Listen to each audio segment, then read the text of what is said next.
What's up, everyone, and welcome back for another episode of the QB Factory Reboot brought to you by SB Nation and Bleeding Green Nation. We're recording on Tuesday, so happy Tuesday, another victorious Tuesday. It's December 7th, and the Philadelphia Eagles now sit at 6-7 after they defeated the New York Jets on the road 33-18. So thank goodness the Birds won this game because we had talked about if they lost this game, we did not know what we were going to do. So thank goodness they won this game, and that it was not a win that was led by Jalen Hurts. Jalen Hurts was out with an ankle injury, so backup quarterback Gardner Minshew started this game, his very first start for the Birds. So we have a lot to discuss. Is there a QB controversy going on in Philly? Well, don't go there. We gotta get into we gotta ride the wave. We're recapping week 13, this victory over the Jets. We're gonna talk about what's going on, the surface, the brewing QB controversy, if that even really exists. And we're gonna discuss what we saw from Gardner Minshew. We're gonna discuss what we saw from Zach Wilson, and then we're gonna look ahead to the future and discuss if the Birds really have a chance of making the playoff. So we're gonna get right into it. Don't forget to rate, leave a written review, subscribe to our YouTube channel, follow us on social media at BGN_radio on Twitter and Bleeding Green Insta on Instagram. But I'm your host, Raichele Privette, and I'm joined by my amazing co-host, the one and only QB expert, Mark Schofield. What's up, Mark? Happy Tuesday. Happy Tuesday, Raichele. This is very excited to be here. A little windy last night. Kind of kept me up. I'm working through my second C4 of the day. Oh, man. And I'm also very tired because not only was it a late night because we had the New England Patriots playing on Monday Night Football, and then after that, my wife and I watched our favorite new Christmas holiday special, which is a very boy band Christmas, which ABC debuted on Monday night. We recorded it. You had Bobby Brown, Joy Fatone, Nick Lachey, Drew Lachey. I didn't realize there were 4 members of O-Town. Only one of them. Do you remember O-Town? No. There was I forget the guy's name. I think he ended up getting indicted or something, but a guy that just created boy bands. He manufactured another boy band, O-Town, from Orlando. And only one guy appeared for this special. And it made us wonder, what's more depressing, if you're the one guy from O-Town that did this special, or if you're one of the 3 that didn't do it? You're the one that did it. Yeah, I kind of think that way too. So we were up late watching that, and I had to get up early because those of you that are listening to this probably know I do a series on Twitter called 3 Throws, where I break down 3 throws from a quarterback. I had to do one for Mac Jones titled All 3 Throws, because on Monday night, Mac Jones threw just 3 passes, and I had to break all 3 of them down. Now, 2 of them, one of them was an incompletion. But we got into the weeds on that one. So I'm a little tired, but we roll through it. And it's good that I'm tired, because that leads us to my song lyric of the day, which is from Zach Brown Band, titled Pose. Okay. And there's a reason for this, and I'm going to sort of edit it, and I'm going to sort of, give a radio edit version here, but I got my toes in the water, butt in the sand, not a worry in the world, cold beer in my hand. Life is good today.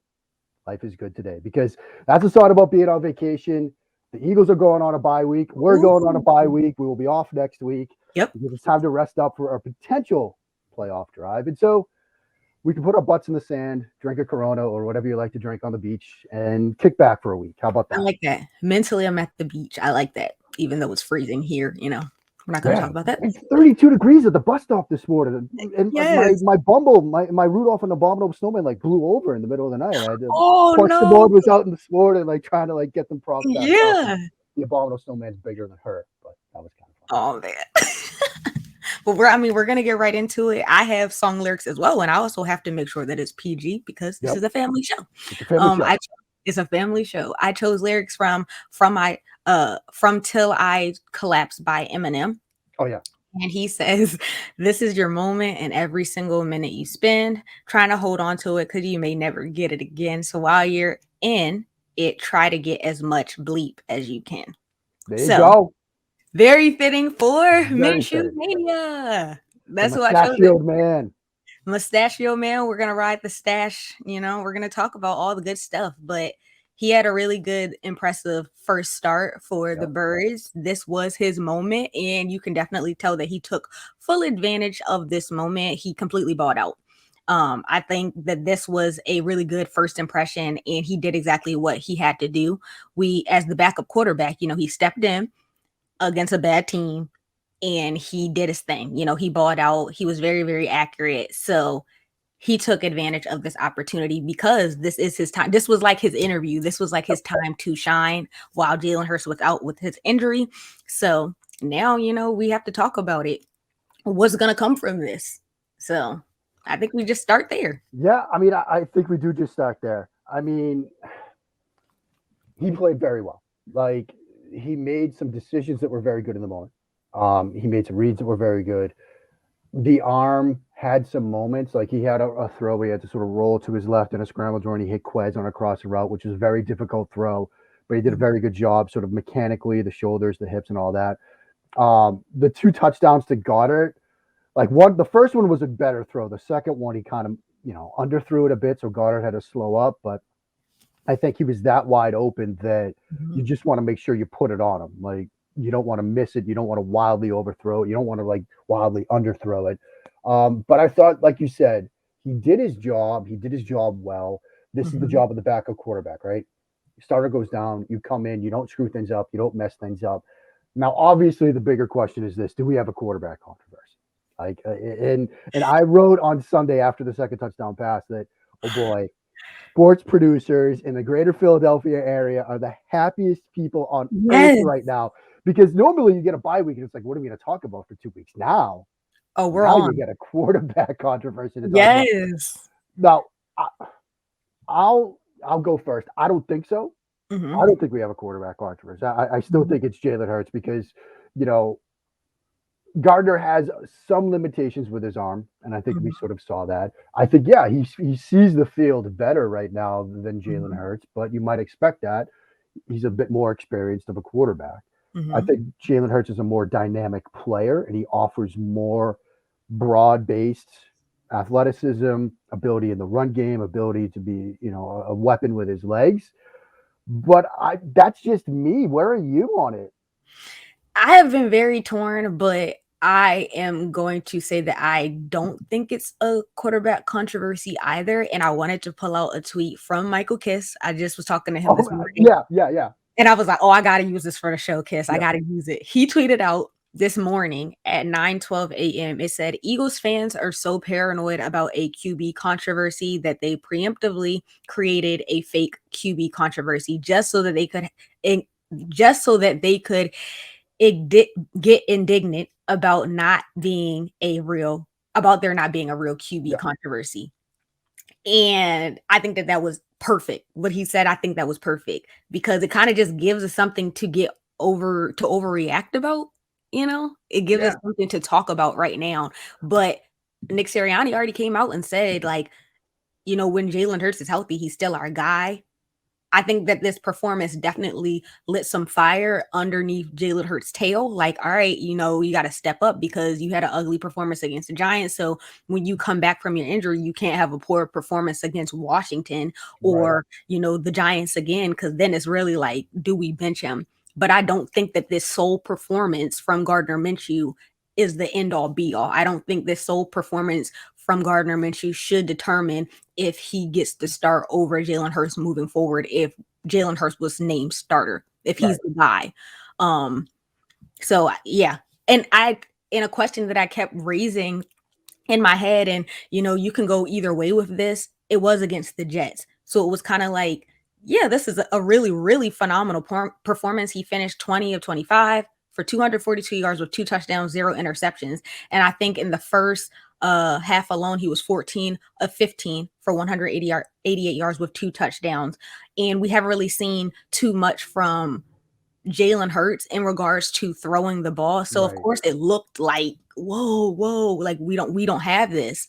But at the end of the day, can he do this against a tougher opponent too? So maybe if we come down to the scenario where Jalen Hurts does get benched because he's playing poor, is Gardner Minshew going to be able to do the same thing, have a perfect stat line against a tougher opponent because it's the Jets? Yeah, I mean, I think that sort of context is critical because it's the Jets.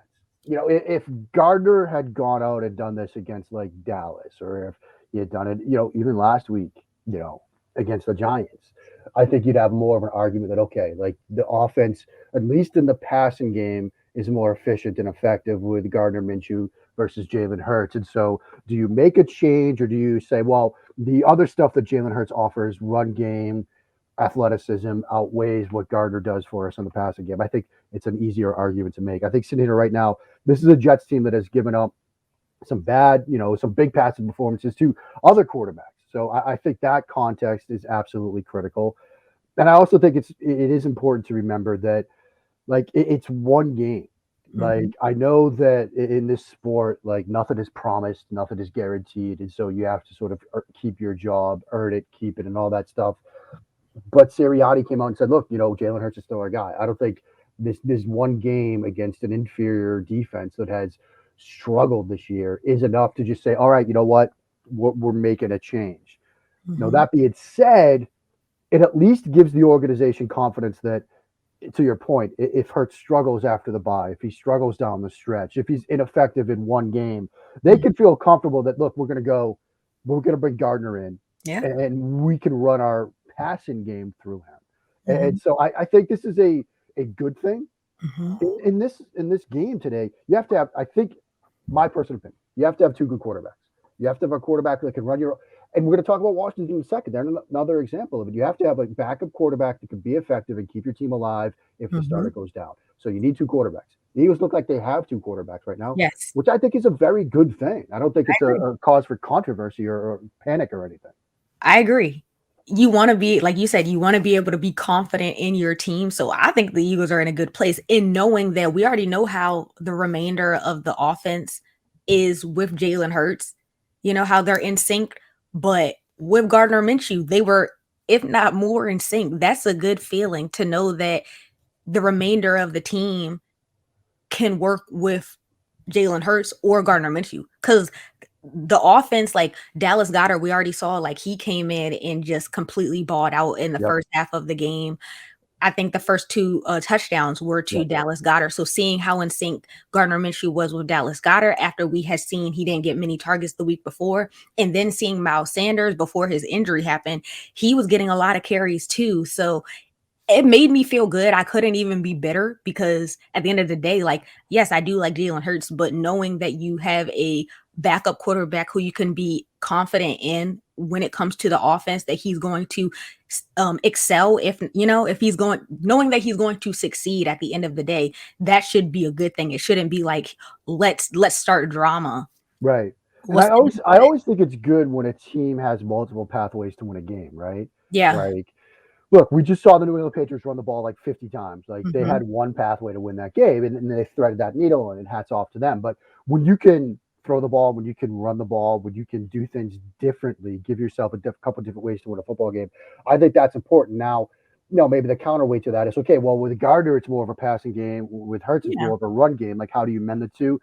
And maybe that's something that they're going to have to figure out down the Right. stretch here and into next season, particularly if they, as I think you and I would agree, go forward with Jalen Hurts as the starter for 2022.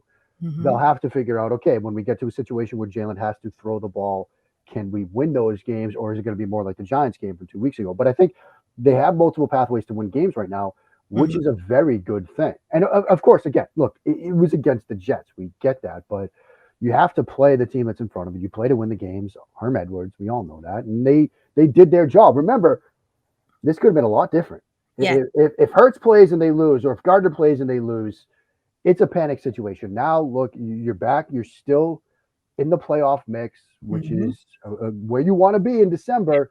Now you've got your body get healthy, and you've got an opportunity to sort of go down the stretch again with a very favorable schedule, like we've talked about, and do what you need to do to get in. I also wanted to mention, I appreciate you bringing out the throws like that weren't like his best. He had a lot of good throws. I Yeah, took down. I have a lot of good throws that he made, but I didn't want to be that person. Like there was a throw that you mentioned to Dallas Goddard that was a little bit like it was a little bit behind. It wasn't on target because right. Dallas Goddard had to stop. He kind of Yep. had to like wait for it. So yes, while like the box score, if you look at just like the numbers, he only had 5 incompletions, but all of his throws weren't perfect. He had a throw to Quez Watkins that you mentioned as well that wasn't like perfect. So he's not like the best quarterback out there either. He still has areas that he needs to improve on too. I didn't want to be the one to bring that up, Yeah. but the fact that you brought it up, it was like I noticed that as well. So Yeah, I mean, okay, Gardner played well. It wasn't a perfect performance. yeah, It wasn't a performance where you're like, well, look, there's no question. This is the guy. yeah, I, I think he's very much a, you know, West Coast air raid type of guy who sees the field well. And as somebody that's like talked to Gardner, I love him from like a yeah, personal perspective. Like, quick Senior Bowl story from a couple of years ago when he was down there. Like I asked him a question about what is it about the air raid offense under Mike Leach that makes him ready to play in the NFL, and he looked at me. He's like, I'm working through 5 progression reads, full field, left to right to left on every single snap. Now a lot of these pro style quarterbacks, they're not doing that. I am. And he literally, Raichele, hit me with the air quotes. And at yeah, that point, like he could have said whatever he wanted after that. I was like, look, this guy's awesome. I love him. yeah, I mean, Kist and I loved this guy for years. And we were disappointed that the Eagles didn't draft him to back up Wentz back in the day because we thought mhm, for that offense he was going to be a perfect fit. I think he's got it from sort of that mental working through stuff sort of spectrum and standpoint. mhm, I think the arm talent, he doesn't have an overpowering like arm. He's not going to blow you away with velocity and things like that. The Goddard second touchdown, some of the other throws, like, yeah, it's not elite arm talent. And so for his first start on the road against, yes, an inferior opponent, I thought it was a good performance, but it wasn't, like you said, something where you're like, all right, look, let's shut it down. mhm, We got our guy. We'll trade Jalen Hurts to, another team. We'll draft, 3 non-quarterbacks in the first yeah, round. Like, I don't think it's that, but it's a very good win. It's a very good performance from him, a solid performance. And look, to see him with his dad after the game, yes, that was nice. like, yeah, I mean, that's kind of the stuff that you love about this sport. Like, it Yeah, clearly meant a lot to him. mhm, And we talked about Minshew a couple of weeks ago when they were in the locker room after a win, and he was like, he's clearly become part of this team, which yeah, is also something special when you see a trader get traded like mid-season. So a good performance. It's not the like, all right, we're done here. We got our guy kind of performance that maybe some people think it is. I don't think so.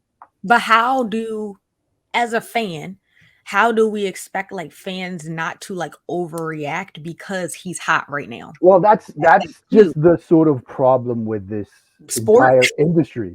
Yeah. Sports in general is no, and I've used this expression before. Like as somebody that grew up a Boston Red Sox fan, and before they had won a World Series and stuff, um, they don't play a 162 game season. They play 162 1 game seasons up in Yeah. Boston with the Red Sox because they'll play a game and you spend the next 12 hours overreacting to it, and then you get to do it all again the Yeah. next night.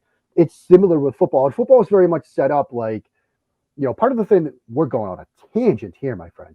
But part Mhm. of the thing that I think made Game of Thrones like a cultural phenomenon or like Lost is the fact that it wasn't binge worthy. They didn't just drop the entire season all at once. You had an Mhm. episode on Sunday night and you had a week to talk about it. Mhm. Football's the same way. You get a game Sunday or Monday night or whatever, and you got a week to talk about everything. Yeah. And that's what happens. We're prisoners of the moment, and so Mhm. it's easy to look at Gardner and see the passing game be effective and think this is the fix.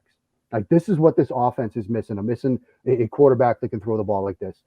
But then you have to sort of step back and realize the opponent, the situation, like really look at the performance. And yes, it was good, but it Mhm. wasn't like a blow it out the park kind of situation, and sort of take a step back. That's hard to do. The sort of like take a step back. Let's look at everything. Let's look at the context. That's hard to do. We Yes. live in a 280 character world. I mean, everything happens in the moment. Like we Mhm. all fire off the tweets during the game, and we write articles during the game. Like sometimes articles like breaking down a first quarter performance, Yeah. and they're sort of expired by like Mhm. 3:45 Eastern on Sunday afternoon because something else has changed in the game. It's hard to do, but I think we have to sort of do that. We have to sort of take a step back and realize it was good, wasn't Mhm. great, wasn't the greatest game ever played by a quarterback. They've got a bye week to figure it out. Nick Sirianni said that Jalen Hurts is still the starter. He did add the qualifier when healthy, so he gave himself some Yes. wiggle room there. Yes. But yeah, I think we take him at his word. As long as Jalen Hurts is healthy, he's the guy. Yeah. But I'm not even gonna lie, like this has been exciting, like giving us, like you said, going into a bye week, Yep. giving us something to talk about. But at the same time, it's like, don't overreact, stay Yeah. calm. Yeah, we have that has been sort of the underlying theme and motto of this show. Like, Yep. don't overreact. Like, Yep. we try to come here every Tuesday and just remind everybody it's not worth overreacting. Now, if Yeah. we get to a playoff game or something like that, then look, all bets are off. We're going to wildly overreact in the moment. Right. But for now, we got to sort of stay We're calm, stay still in the hunt. reserved. You Yeah, know, we're we're still in the still. hunt. Like, once we see the Eagles drop off that little graphic they show at the end of every game, right? The teams Yes. that are in the playoffs and still in the hunt. When they drop off that graphic, we start talking about, Kenny Yeah. Pickett and his fake slide against Wake Forest, or Hmm. Carson Strong or Matt Corral, Malik Willis. When we start going down the draft road and stuff like that, and then we can wildly overreact. Yeah. And I don't want to stay on this too long. I did want to touch on Zach Wilson a little bit. It was exciting in the first half. It was kind of like a shootout going on. Yeah, Both first drives like were really, really exciting. Zach Wilson looked pretty good. And the second half, of course, like the defense was kind of able to like slow them down, but he finished 23 of 38 for 226 yards with 2 touchdowns and 1 interception. And I wanted to mention that BLG had tweeted this out. It says Zach Wilson has been the worst starting quarterback in the NFL this year. But his first 2 drives against the Eagles, he went 7 of 8 for 50 yards with 1 touchdown, 0 interception, and 1 rushing touchdown and a 132.3 passer rating. So this was like an impressive first start for him. It was exciting to see from, the rookie, because we know what has gone down with him with the injuries in yep. these last few games. So when they were going back and forth, I was like so into it. It was exciting football to watch. Yeah, you felt like you were watching like a Big 12 game, right? Like Yeah. they're just like scoring touchdown after touchdown. I thought Zach Wilson played fairly well. Hmm. He's shown some progress over the course of the season, because early in the year he was somebody that was definitely sort of getting flustered back there. He was speeding himself up mentally. He was cutting drops in the pocket short because he's worried about, if he's going to get hit, or he's worried about protection not holding up. I think that offense, Mike LaFleur has sort Hmm. of settled into designs and schemes and plays that work for him. They're figuring out how to get Elijah Moore involved, who's an incredibly talented receiver. I mean, I think, looking at the Jets from afar, I think the future is bright. Hmm. I think they were decimated by injuries up front on Yeah. both sides of the ball. They lose Carl Lawson, their defensive end, so that's really hurt them. They lose Mekhi Becton, their monstrous left tackle, and so that's certainly like hurt them this year. No pun intended. But I think Wilson has gotten better. He's gotten better as the season has gone on. There's a lot of stuff he has to clean up. Like, Hmm. there's a lot of stuff he has to clean up mechanically from a decision making standpoint. But I think he played fairly well, all things considered, before, like you said, in the second half, the Eagles defense sort of started to wear on them. But I think if you're a Jets fan, I think you're somewhat heartened to say, okay, look, he's not a bust. We don't have to panic. Like, Hmm. we can build around this kid and develop him. We don't have to go back into the quarterback market again this season. And now we look forward to after the bye. So we get the bye week, which is much needed because the Eagles suffer from a lot of injuries Yeah. this past week. Um, Jalen Hurts has the ankle injury right now. Miles Sanders got, hurt during the end of this game. So a lot of injuries they definitely need this week. But after the bye week, we face Washington. And Yeah. Washington is like on a 4-game winning streak. They've been looking pretty good. They defeated the Bucks, the Panthers, the Seahawks, and the Raiders. So I mean, the Bucks and the Raiders are definitely like a red These are flag. really good teams. Yeah. Yeah, eye-opening performance for sure. And I mean, Taylor Heineke is doing what he has to do. He's impressing. He's being impressive, leading them to these victories. Yeah. They just came off of their win over the Raiders. Um, And in that game, Taylor Heineke finished 23 of 30 for 196 yards with 2 touchdowns and an interception. They have some threats for sure that, Antonio Gibson, Scary Terry, Yeah. he's definitely up there. Very good. Yeah. So, Yeah. I mean, this Washington team, they have their bye week, right? mhm, They're 2-6 going into their bye after losing to the Broncos on the road, and you're thinking, pack it up, pack it in, right? Like, yeah, you and I are both in the DC area. You and I both know this is not a sports town. This is a yeah, Washington football team yeah, town, like through and through. Like, yeah. I remember my favorite Washington football team story of all time, when I was going through the bar exam process and all that stuff back in like 2002. They Mhm. beat the Rams to get to, I think, 3-6 or something like that. And the next Monday morning, they were talking about playoffs. They were talking about playoffs at 3-6. Like, that's What? how this town works. This is Yeah, a football team, Washington football team town. So you're thinking, look, they're done and dusted. They're going to go all in on a quarterback. It's Matt Corral. It's Kenny Pickett. They're going to move on from Taylor Heineke. Ron Rivera, to his credit, they come out of the bye. They win 4 straight. They Yes. beat Tom Brady. They have given Tom Brady and the Buccaneers some trouble over the past 2 seasons, right? Because that wild card game when Heineke Yep. played, and that was a close game. That was a fun game to watch. Look, then you go on the road to Carolina and you beat Carolina in Cam's first game back Yep. at Carolina. Like that was a big environment. You beat Seattle on an ugly game, but you find a way to win that one. You find a way to win against the Raiders on the road. Yep. Like they found ways to win. Heineke, I don't know. I've done a lot of radio in this area recently, and I keep getting asked, is Heineke going to be the long-term guy? I don't know. I think he's more the Gardner Minshew like backup guy that yeah, it's nice to have because you need a good backup. But it's hard to ignore the fact that this team somehow responds to him in some way, shape, or form. Yeah. I mean, you saw it in the playoffs last year. You saw it this year. He's certainly not the most talented, doesn't have the greatest arm. He can be a threat with his legs. He makes pretty good decisions with the football for the most part. He finds ways to make plays. He will keep plays alive and convert third downs with his legs if he needs to. The team responds to him. This is a dangerous football team now. Now, thankfully, look, they get Dallas this week, so that they might be coming off of that game. Things could look a little bit different. Yeah. Things could look a little bit different come 2 weeks from now. But you always hear that phrase, right? The team nobody wants to play. Washington right now, this very week, might be that team. Now, thankfully, the Eagles have 2 weeks to sort of get ready for it. But right now, Washington might be that team in the NFC. Yeah. And like you said, they play the Cowboys this week. They get the Cowboys at home. So we'll see what that looks like. I mean, the thing that scares me about Washington, perhaps more so than their offense, is their defense has started to play a little bit better. Like early in the year, they had Landon Collins, who's a safety. They were using him more as your traditional 2-high, single high safety. They've really sort of moved him into more of a hybrid linebacker role, really just sort of dropped him down into the box. And that's allowed their defense in the secondary to play a lot better. Up front, it's a very talented front. Now, they've had some injuries, of course, but this is a very talented front. They have a lot of draft picks, early draft picks, right, in that front of their defense. You look at, guys like Deron Payne, a first rounder, Jonathan Allen, a first rounder. They added Jamin Davis from Kentucky, a linebacker, another first rounder. Now, look, Chase Young is on IR. That's another first rounder, but he's out hurt, obviously. But they've made a ton of investments into that defensive front. And they're getting Shaka Toney, who was a 7th-round pick. He got some first-round buzz before his final season at Penn State. He's made some huge contributions for them in the wake of Chase Young's injury. So this is a defense that is figuring it out, an offense that has sort of found a way to make plays with Taylor Heineke in the passing game, and a team that seems to be gelling out of their bye week into December, which is something you never want to see as an upcoming opponent of that team.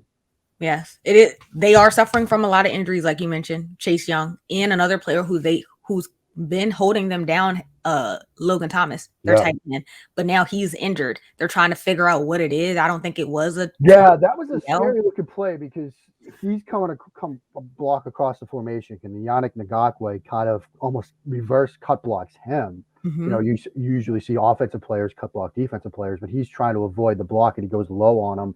And it's a lower body injury. They were worried about an ACL, but they seem to have avoided that. So, we'll see. Obviously, he has a week to sort of rest up. So that's good from Washington's perspective. But it's a dangerous team. Again, it could look wildly different 2 weeks from now. But right now, it's one of those teams I don't think you want to play them. Nah. So we definitely need this week to recover, to rest up, because I'm scared for that team a little bit, Yeah, and plus when you see Jason Kelce sort of hobble it off late in the game, who's so critical to a lot of what they do in the run game and the passing game, bye weeks, when the schedules were announced, and I saw that both Philly and New England had that late week 14 bye, latest in league history, right? It's like, man, that's not good. Like, they're going to suffer through that. That could really be a problem. In a way, it's working, I think, for both teams because you get this late bye, you get that opportunity late in the season when everybody else has already had their bye. And there's still nobody's 100% at this time anyway, but you have that opportunity to take advantage of it. I think that could bode well for both of those teams down the stretch. Yeah. So I do want to make predictions. So we have after the bye, we have against Washington, then we have against the Giants again, against Washington again, and then we have the Cowboys. Do you honestly think it's possible to win all 4 of those games? Absolutely. And these are huge division games. Yeah. I absolutely think it's possible to win all four. I mean, Hmm. this is sort of the scenario we talked about earlier, right? Where schedule is so favorable. Now, what might make it a bit tougher is now that week 18 game, right? Yeah. Where a couple weeks ago it looked like Dallas, they might already be locked in. Now, maybe they're still already locked into a playoff spot. Hmm. So maybe they would rest some people because it does right now it doesn't look like they're going to catch Arizona for the one. They're Hmm. still sort of alive for it. I think if they were locked into the bye, they would probably play some players because you don't want 2 weeks off. So I don't know. I mean, that Dallas game and what they're playing for in Week 18 might decide how easy it is to sort of run the table here. Now, if the NFC East is on the line, which Yeah. depending on how games break, it could be, then yeah, they're going to want to, win the division so they can get the first round home playoff game at least. And so, but yeah, I think you'd agree, right? These are all winnable games. Whether Yeah. they do it or not remains to Yeah. see. I think they're I do winnable, believe right? it. I do believe it. They're all winnable games. The two, because I think we're going to beat the Giants the second time we see them for Yeah, sure. But the Cowboys are still definitely like a area of concern in yeah, Washington, seeing how they are. Maybe we win one, we lose one, but yeah. I And plus think it's you get, possible. I think it's possible to yeah, happen. and you get the two Washington games like right around the same time, Yes. basically. Like, that's tough to think that you're going to sort of sweep those. Yeah. So that will be a tricky thing to sort of navigate. Now, I'm sure they'll try to find a way to do it, For obviously, but sure. that will be tricky. Are they winnable games? Yeah, but we Yeah. thought the Giants game was a winnable game. Yeah. So here we are. Yeah.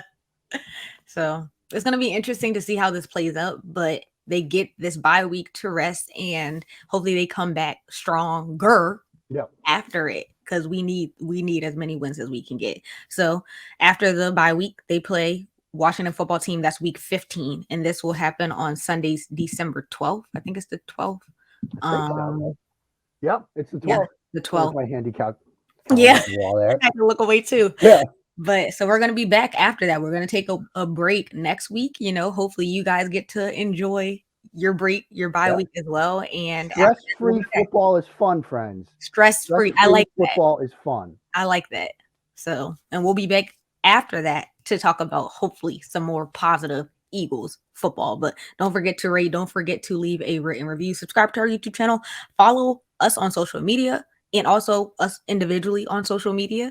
And do you have any last words, Mark? The time is running out where I'm going to stop asking nicely for everybody to follow Raichele. I'm starting to get angry here. I know it's a holiday season. I shouldn't be angry, but I'm starting to get a little frustrated. Please follow her. And go Eagles. Go Eagles.